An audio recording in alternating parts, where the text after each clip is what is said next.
जी, अस्सलाम वालेकुम। उम्मीद है कि आप तमाम दोस्त खैरियत से होंगे और आज का दिन भी ट्रेडिंग के हवाले से अच्छा गुज़रा होगा।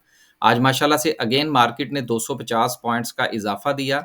देखने में ये हमें 250 पॉइंट्स का इज़ाफ़ा लग रहा है, लेकिन अगर हम थोड़ा-सा इसको गहराई में जाकर देखें, तो मार्केट का आज का लो जो था वो 61,750 का था और मार्केट की आज की क्लोजिंग जो है वो 62,693 की है। तो लगभग मार्केट ने 1000 पॉइंट्स रिकवर किए हैं। इन 1000 पॉइंट्स के रिकवर करने के पीछे जो पाकिस्तान को मिलने वाला उसमें कुछ जो है वो हमें इमदाद भी है, कुछ कर्ज़ भी है, कुछ जो है वो प्रोजेक्ट बेस पैसे भी हैं। तो डॉलर्स जो चूँकि पाकिस्तान को मिलने जा रहे हैं, उसकी वजह से हमें ये मार्केट में रिकवरी नज़र आ रही है, एक बात। दूसरी बात ये है कि दिसंबर जो है इसका इख्तिताम हुआ चाहता है, जनवरी आया चाहता है। तो अगर हमें आईएमएफ से भी पैसे मिल जाते हैं, जो कि मिलने की बहुत उम्मीद है, तो फिर मार्केट में ये कंटिन्यूटी जो है वो बरकरार रह सकती है। लेकिन अगर इस दौरान इलेक्शन के हवाले से अब 2 राय हैं। कुछ लोगों का ख़्याल है कि शायद इलेक्शन अगर पोस्टपोन होते हैं, तो ये मार्केट के लिए पॉज़िटिव खबर होगी। कुछ लोगों का ख़्याल है कि इलेक्शन अगर पोस्टपोन नहीं होते तो वो मार्केट के लिए पॉज़िटिव खबर होगी। तो ये 2 किस्म की राय हैं। मेरी राय ये है कि अगर इलेक्शन पोस्टपोन होते हैं तो मार्केट मुतासिर होगी। ये एक मेरी राय है जिसके हवाले से मैं अपने पोर्टफ़ोलियो को देखता हूँ। आपकी क्या राय है उस पॉइंट ऑफ व्यू से आप अपने पोर्टफ़ोलियो को देखिए, लेकिन होगा उसी वक़्त जिस वक़्त ये खबर आएगी देन मार्केट का रिएक्शन बताएगा कि किसकी सोच या किसका जो तज्ज़िया था वो किधर बेहतर साबित हुआ और उसका इम्पैक्ट मार्केट ने क्या लिया। ये इलेक्शन के हवाले से अपने आप को ज़रूर क्लैरिफ़ाई करें, एक बात। दूसरी बात ये है कि फर्टिलाइज़र सेक्टर के हवाले से खबर ये है कि जो यूरिया खाद है, वो जो इम्पोर्ट की गई थी, पिछले दिनों हालात ख़राब थे, वो पाकिस्तान पहुँच चुकी है। अब इसका जो इम्पैक्ट है, वो नेगेटिव ज़रूर आएगा, लेकिन हमारी कंपनीज़ के ऊपर आएगा, जो यूरिया बनाती हैं। और जो कंपनीज़ डीएपी बनाती हैं, जिस तरह से कि फौजी फर्टिलाइज़र बिन कासम है, उसके ऊपर इसका नेगेटिव इम्पैक्ट नहीं आएगा, क्योंकि डीएपी और चीज़ है और यूरिया खाद और चीज़ है। एक तो आप इसको ज़रूर ज़हन में रखिएगा। दूसरी जो खबर है वो अटक रिफाइनरी के हवाले से है, इसको भी हम शामिल कर लेते हैं। अटक रिफाइनरी का जो ऑपरेशन है वो नॉर्मलाइज़ हो चुका है, जिसकी बुनियाद पर आज रिफाइनरी सेक्टर में आपको थोड़ी-सी बेहतरी भी नज़र आई। आगे चलते हैं जी और मज़ीद देखते हैं कि आज सर्किट ब्रेकर की क्या सिचुएशन रही। आज माशाल्लाह से 14 कंपनीज़ अपर कैप हैं। करेक्शन जो है वो मार्केट में जो हमें देखने को मिली, अब उसमें थोड़ा-सा रिवाइवल जो है वो हमें देखने को मिल रहा है। लेकिन एक अच्छी बात ये है कि ये जो रिवाइवल है, जिसके हवाले से मेरा ये खदशा था कि कहीं वो सेक्टर वाइज़ ना हो जाए कि कोई एक आध सेक्टर जो है वो परफ़ॉर्म करे और देन उसकी बुनियाद पर हमें इंडेक्स जो है वो चलता हुआ नज़र आए। अच्छी बात ये है कि मुख्तलिफ़ सेक्टर्स की कंपनीज़ जो हैं, वो हमें परफ़ॉर्म करती हुई नज़र आ रही हैं। तो जब पूरी मार्केट में आपको थोड़ी-सी बेहतरी नज़र आए, तो वहाँ पर आप रिस्क ले सकते हैं अपनी एक शॉर्ट ट्रेड के लिए। शॉर्ट का मतलब ये नहीं है कि शॉर्ट करना है, शॉर्ट का मतलब ये है कि आप अपने इंडेक्स के रेजिस्टेंस के लेवल को टारगेट करके आप एक स्टॉप लॉस के साथ ट्रेड ले सकते हैं। अब सेक्टर वाइज़ अगर हम बात करें तो एजीएल जो है ये हमें केमिकल सेक्टर में से मिलता है, एयरलिंक जो है ये हमें टेक्नोलॉजी में से मिलता है, फिर टेक्सटाइल भी है, इसके साथ ग्लास भी है, सीमेंट भी है, फिर पैकेजिंग भी है, देन बैटरीज़ भी हैं। तो ओवरऑल अगर हम देखें तो मार्केट के अंदर हमें थोड़ी-सी परफ़ॉर्मेंस नज़र आ रही है। लेकिन ये परफ़ॉर्मेंस कितनी मज़बूत हो सकती है, ये हम आगे चलेंगे।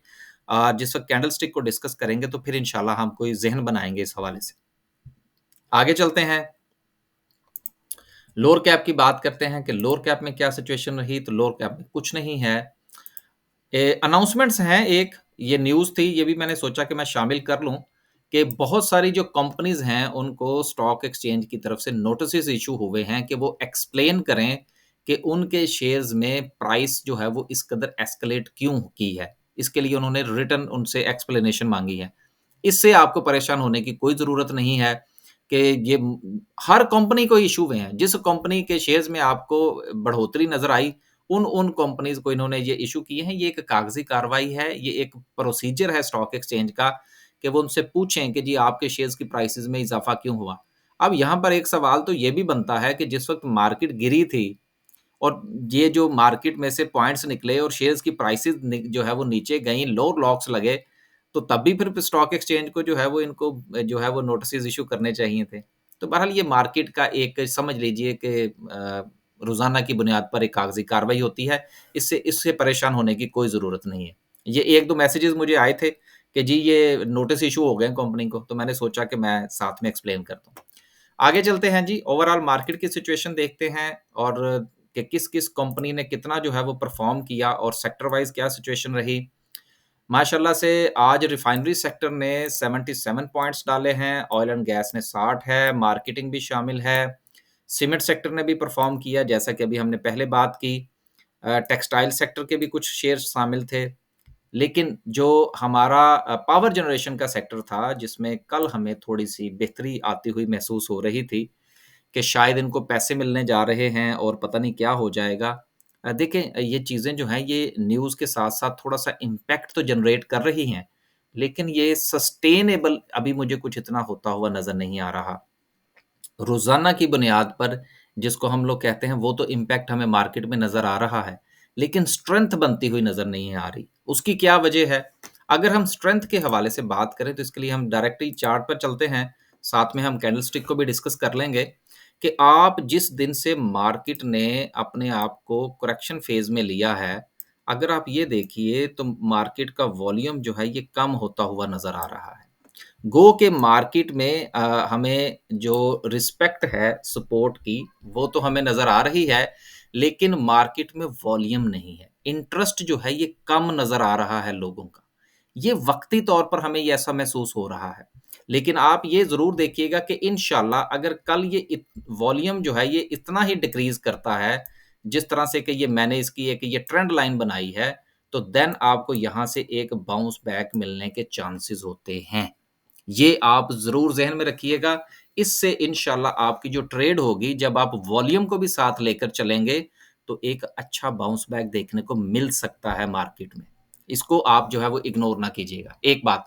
दूसरी बात ये है कि अगर हम इंडेक्स को मानते हुए और आज की और कल की 2 दिन की अगर हम जो इम्प्रूवमेंट है, इसको अगर हम शामिल करें तो हमारा अगला टारगेट क्या हो सकता है? इस वक़्त अगला टारगेट जो होगा वो 65,000 अगेन होगा। देन नेक्स्ट टारगेट जो है वो 67 हो सकता है। लिहाज़ा मेरी जितनी भी ट्रेड्स हैं, जो कि मैंने नई ट्रेड्स बनाई हैं, उसमें मेरा पहले जो है वो 65 और देन 67 पर 40, 50, 70% जो है वो एग्ज़िट लेने की कोशिश करूँगा। ये मेरी एक अपनी राय है जो कि मैं अक्सर अपनी वीडियोज़ में एक्सप्लेन करता हूँ। आप इसको फ़ॉलो ना किया करें। आप अपनी जो पोर्टफ़ोलियो की स्ट्रैटेजी है उसको फ़ॉलो करें। आज जो है वो सबसे अहम चीज़ जिसको ज़हन में रखने की ज़रूरत है, वो मार्केट का कम होता हुआ वॉल्यूम है। इससे आपने फ़ायदा उठाना है, क्योंकि कम होता हुआ वॉल्यूम जो है ये एक स्पेस जनरेट करता है और जब स्पेस जनरेट करता है तो फिर हमें एक अच्छा बाउंस बैक भी देखने को मिलता है, जो कि इंशाल्लाह मिलने के चांसेस हैं। अगला जो हमारा स्टॉप लॉस होगा, वो मैं साथ में बताता चलूँ। स्टॉप लॉस जो है वो हमारा 60,000 समथिंग का होगा, लेकिन आप इसको 60,000 ही कंसीडर कीजिए कि मार्केट अगर 60,000 को तोड़ती है, तो फिर मार्केट का अगला जो लेवल होगा वो 58,000 का होगा। लिहाज़ा अगर 60,000 से दोबारा मार्केट नीचे जाने की कोशिश करे, तो एग्ज़िट बनता है। ऊपर की तरफ जाए, तो पहला टारगेट 65 और दूसरा 67।